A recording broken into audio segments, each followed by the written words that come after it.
My field experience took place at Cross High School.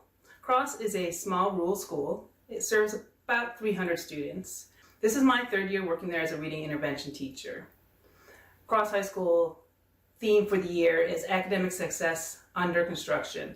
And so the purpose of my field experience was to be able to help teachers and parents better understand the technology available to them so that they can better support students' progress toward academic success. I interact daily with kids in grades 7 through 10, and they read significantly below grade level. These students have dreams. They want nothing more than to succeed, but they hide behind an attitude of not caring, choosing not to put forth effort rather than fail. I wanted my field experience to support academic success of these students so they can truly understand what success feels like and begin to seek it out for its own sake. I collaborated with several decision makers in my field experience. Ms. Presley, our school principal, was my primary supervisor. Ms. Ravenel, our Title I facilitator, and Mr. Sweeney, the assistant principal who works with the middle school.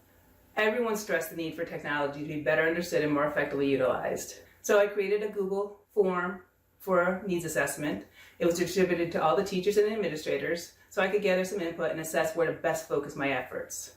I also spoke one-on-one with several teachers to get a better understanding of what kind of support they thought would be helpful. Once I got the results, I analyzed that data myself. And I created pie charts for each question so I could get a visual depiction of where exactly were the needs and if there were any commonalities among teachers.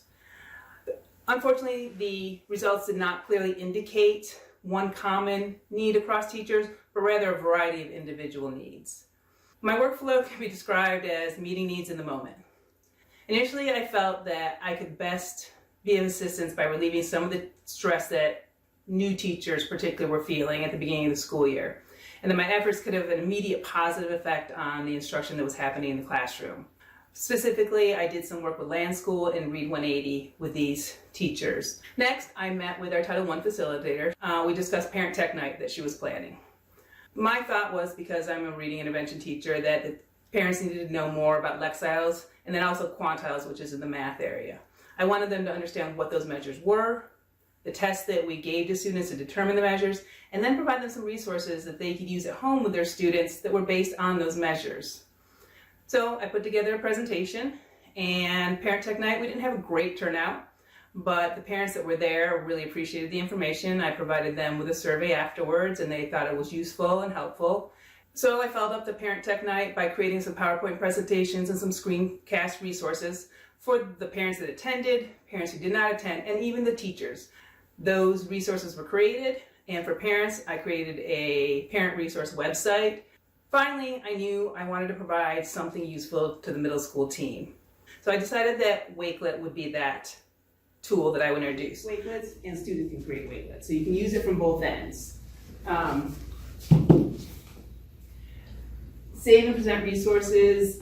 One of the thoughts I had for a way to use it is to create like a parent Wakelet. So if you had things that parents have questions about or something they want to do at home, you can just kind of put it in one place and you can share it with them. Here's a whole bunch of resources, check it out. Use it for storytelling. Kids can create portfolios, whether it's for one assignment or a whole semester's worth of work or a quarter. You can collaborate because you can invite other people to share your Wakelet, professional development, newsletters, and then the differentiated instruction comes in with the immersive reader.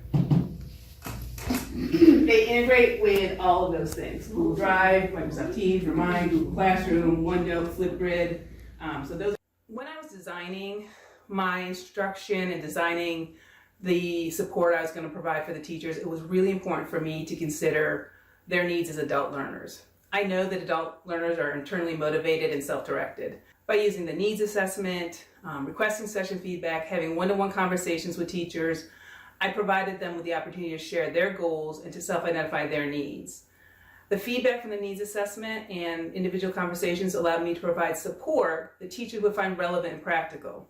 I developed a specific agenda when we formally met with clearly stated goals so the participants understood the purpose and the plan for the training session. Taking these steps increased the likelihood that individuals would be open and appreciate the support I was providing, and that the training I offered would eventually result in academic success being constructed at Cross High School. Success was defined as teachers and parents being satisfied, with the support they received and utilizing the new learning to foster academic success in the classroom. The evaluation data showed that I was successful in achieving those goals and providing meaningful training to the parents and the teachers. I managed my field experience by tending to it daily. I maintained ongoing conversations with my fellow teachers and school administrators. I observed what was happening in the school. I also routinely took time to reflect on what I had done and what still needed to be done. One of the things that I would have done differently would have been to have more one-to-one conversations before developing my needs assessment. I would have developed a shorter needs assessment that was more focused, so maybe I could have done a better job of identifying some common trends among teachers.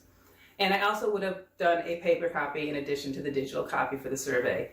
If my field experience were to continue, I would continue to provide in-the-moment support to teachers in need because they seem to very much appreciate that. I'd provide a follow-up session on Wakelet to the middle school teachers after they've worked with it a little bit to see what their questions were, what kind of additional support they needed, and introduce some of the other features. Finally, I would develop more resources for the parent resource website and develop a teacher resource website. I had probably two main takeaways from this experience. My first takeaway is that as an instructional leader, you must be flexible, self-directed, and responsive. In a school setting, change is the norm, and technology leaders must be able to adapt as new expectations are handed down from above and needs are either newly identified or revised. My second key takeaway is that input from all stakeholders in a team effort is critical to achieving academic success. Bottom line, my field experience provided me with a valuable learning experience that will provide a strong foundation for my future pursuits in technology.